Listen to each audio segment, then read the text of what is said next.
আমরা যে কেমন উম্মত, কেমন নবীর উম্মত হইলাম, নবী চিনলাম না। আমাদের নবীজি সাল্লাল্লাহু আলাইহি সাল্লামের উম্মতের এমন পাগল ছিলেন, গভীর মনোযোগ। একবার জেনে নবী ওনার সহধর্মিনী আম্মা জান আয়েশা সিদ্দিকা রাদিয়াল্লাহু তাআলা আনহা, তিনি যাইয়া দেখেন দিনের নবী এইভাবে ধ্যানমগ্ন উম্মতের ফিকিরে, সুবহানাল্লাহ।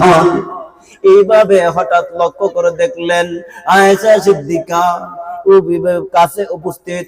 তখন জিজ্ঞাসা করলো, মান আনতা, তুমি কে? আয়েশা সিদ্দিকা বললেন, আনা আয়েশা, আমি আয়েশা।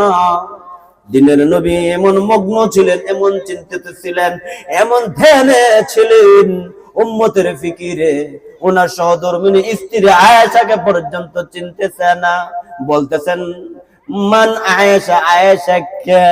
নবীজির প্রশ্নের জবাবে ও আম্মা জান আয়েশা সিদ্দিকা রাদিয়াল্লাহু তাআলা আনহা তিনি বললেন, আনা আয়েশা বিনত আবু বকর, আমি আবু বকর।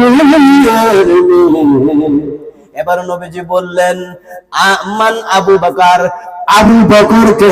কোন? সুবহানাল্লাহ।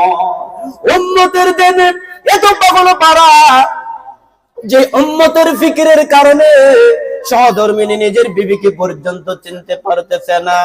যিনি হইলেন গুহার সাথে, হেরা গুহার সাথে, যিনি হইলেন হিজরতের সাথী,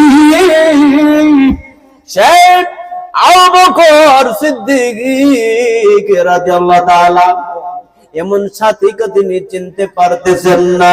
এমন পাগল পারা ছিলেন, আল্লাহ ওনার হাবিবকে উম্মতের পাগল বানাইছিলেন। সুবহানাল্লাহ।